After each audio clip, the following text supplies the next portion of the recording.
लाख 30, 35, 40 लाख तक भी है। यहाँ पे मैं देख रहा हूँ हमारे मित्र पुलिस है, एसआई साहब हैं, कांस्टेबल साहब हैं। अभी कांस्टेबल की भर्ती होने वाली है, उसमें भी सुना है कि दाम पहले से तय हो गया था। तो हम क्या चाहते हैं, हम एक ऐसी व्यवस्था चाहते हैं कि यहाँ पे जितने ईमानदार लोग हैं वो अच्छे से नौकरी कर सके। अभी सुनने में आया है 2015 में जो दरोगा की भर्ती हुई थी एसआई की, वहां पे 10% लोग ऐसे हैं जो हकम सिंह की गैंग के लोग हैं। 15 लाख देकर ये लोग लगे हुए हैं। तो ये लोग क्या करेंगे? अगर ये हमारे एसआई साहब लोग ईमानदारी से नौकरी कर रहे हैं तो ये इनके ऊपर रोक झाड़ रहे हैं, प्रमोशन इनका पहले हो रहा है और ये उनको काम नहीं करने दे रहे हैं। तो ये लोग न सिर्फ अंदर ईमानदार लोगों को परेशान कर रहे हैं, ये आम जनता के साथ कैसा सलूक कर रहे हैं। तो ये प्रश्न सिर्फ सरकारी नौकरियों का नहीं है, ये पूरी एक व्यवस्था का प्रश्न है, ये सभी से जुड़ा हुआ प्रश्न है। अगर कोई व्यक्ति सरकारी विभाग में घुसता है तो सिर्फ एक विभाग का प्रश्न नहीं है, ये पूरे उत्तराखंड के 1 करोड़ से अधिक लोगों को प्रत्यक्ष और अप्रत्यक्ष रूप से प्रभावित करता है। क्योंकि इन्हीं माध्यमों से सरकारी विभाग हो, चाहे चिकित्सा हो, शिक्षा हो, स्वास्थ्य हो, ग्राम पंचायत विकास अधिकारी हो, ग्राम विकास अधिकारी हो, ये आपके जीवन को प्रत्यक्ष और अप्रत्यक्ष रूप से पूर्णतः प्रभावित करता है।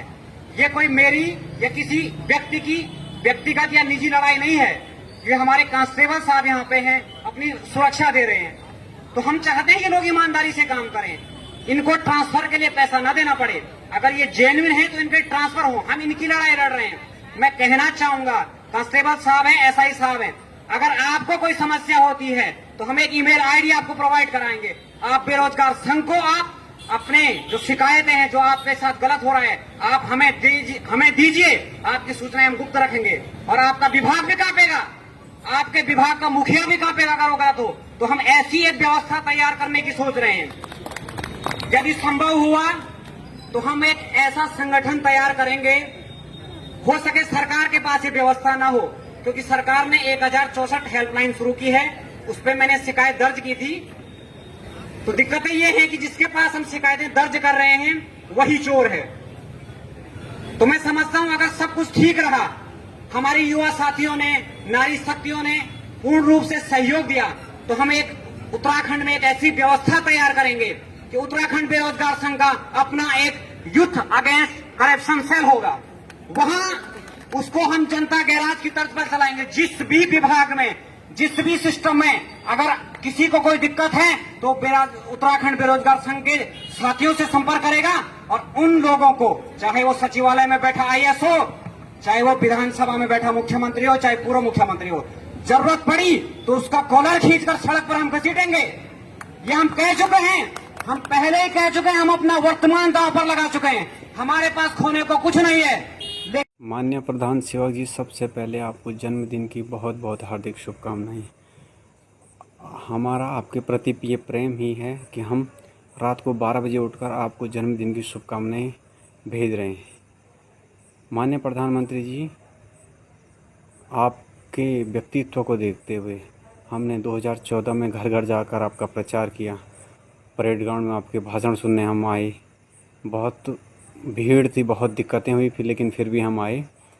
माननीय प्रधानमंत्री जी, आज उत्तराखंड प्रदेश का युवा बहुत चिंतित है, परेशान है, सड़कों पर है। बहुत दयनीय स्थिति इस प्रदेश की हो गई है और जिन युवाओं में योग्यता है, जिन्होंने इस प्रदेश के सिस्टम को चलाना था, जिस तंत्र को चलाना था, वो सड़कों पर दर दर की ठोकरें खा रहे हैं, लाठियां खा रहे हैं। माननीय प्रधानमंत्री जी, आपने कहा था कि ये सदी उत्तराखंड, ये दशक उत्तराखंड का दशक होगा और पहाड़ का जवानी और पहाड़ का पानी यहाँ के काम आएगा, लेकिन वो अभी तक काम नहीं आ पाया है। यहाँ पर बड़े बड़े नेताओं और अधिकारियों ने उत्तराखंड के युवाओं की नौकरियों की नीलामी कर दी है, रद्दी के भाव नौकरियों को बेच दिया है।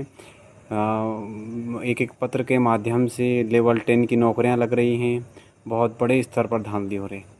माननीय प्रधानमंत्री जी, मैं अलग से आपसे कोई अपील नहीं कर रहा हूँ, मैं बस इतना कह रहा हूँ कि 15 अगस्त को आपने जो लाल किले की प्राचीर से आज़ादी के ये अमृत महोत्सव के शुभ अवसर पर जो अपील की थी कि भ्रष्टाचार को मिटाने के लिए नफरत की हद तक जाना होगा, मैं कह रहा हूँ कि आप सिर्फ अपने उन शब्दों पर अमल कीजिए और प्रदेश में जल्द ही सीबीआई भेजकर इन बड़े बड़े चाहे पूर्व मुख्यमंत्री उसमें हो, चाहे मंत्री हो, चाहे संतरी हो, इन सबको जेल की सलाखों के पीछे डालिए और इस प्रदेश को भ्रष्टाचार मुक्त कीजिए।